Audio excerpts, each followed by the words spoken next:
I purchased the Billie Olive Aliquot jar. I thought I would record myself using it for the first time. I'm not sponsored by these guys, but I will leave a link in the description. It came in a nice box. It got a bit wet, that was my fault. You just open it up. This is the jar that you put the dough in. It's got a nice stand that you put here. This is the pump. So when you put it against the dough, which I'll show you, you use this. And you're going to suck the dough up there, which is pretty cool. You've got the cleaner, so you can push the dough out. And this is the lid, so that goes on top. It's quite nice. It'd be good to test it out. In the past, I used a different Aliquot jar. It worked reasonably okay, but it was too big, and when you get the dome, it was hard to read. I'm hoping with this, because it's so tall, that it'll be easier to read. So when we put the dough to here, it gets to 50%. It's a lot easier to read. And if you try and read that there, so I'm going to test it out and see how it goes. So my ingredients are ready to go. My starter's ready. I do have it linked to my ink bird at a good temperature. I won't do the whole mixing process. I'll start from the bulk fermentation. I do have a video on my channel showing how I do make my mixes with the spiral mixer and get my ingredients to temperature. But yeah, I will mix the mix and I'll come back and we will add it to the Aliquot jar.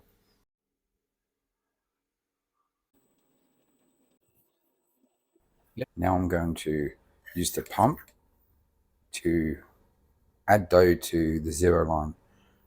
I've just done a few test runs, so you've got to be careful. You can't pump too hard because it will keep going. And what I learned is that you need to take this off and then just cut it and cool. That's at 100. That's perfect actually. So I put that here, put the cap on and put the lid on. You want to take the pump off before you snap the bottom off, before you break the dough. So, okay, I'm going to put this up here. So I've added the Aliquot jar to the bulk ferment next to it in my prover, which is set to 24 degrees. That is at 0. So I will monitor this and we'll see how it goes. Okay, so about 3.5 hours into the bulk ferment, we're on 20% on the Aliquot jar, and we're on about 20% on the tub too. I did a mark just to test it.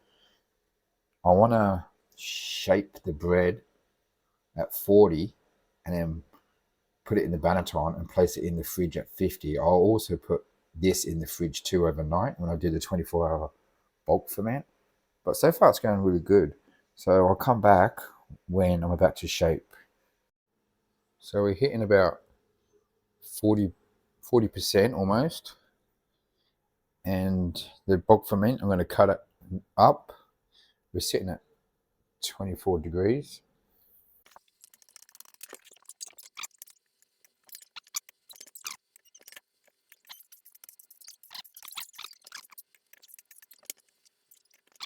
So we've got all the dough on the bench, all ready to go.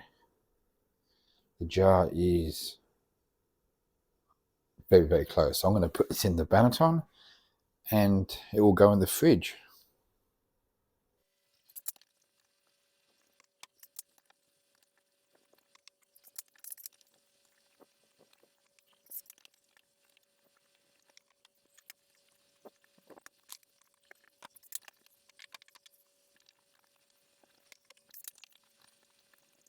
So I've got all the dough in the fridge.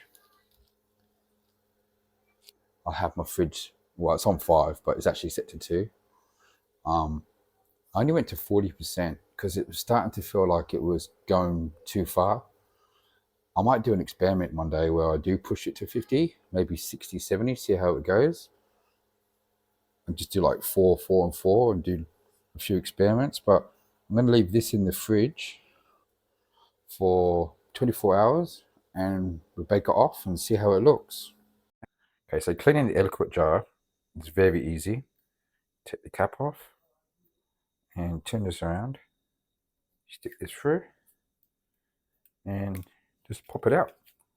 Pretty easy. You could add that to the dough if you wanted to, but I'm just going to leave it out. Cleaning it out with water, it's pretty easy. Just run it through. Plunger. Lid. Just gonna. So they've been in the fridge for 24 hours now. I will score them, put them in the oven, and we'll see how they look.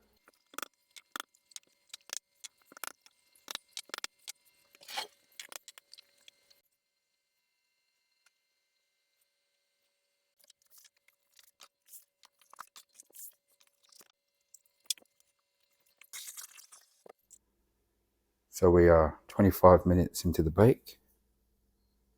I'm going to release the steam. Yeah, they're looking really good.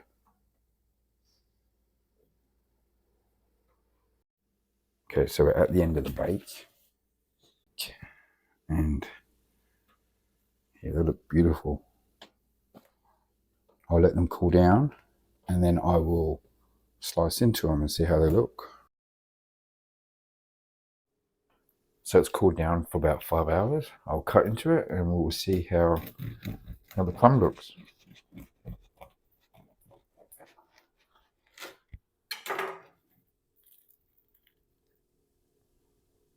Pretty good. Might push it to 50% next time, but yeah, I'm happy with that.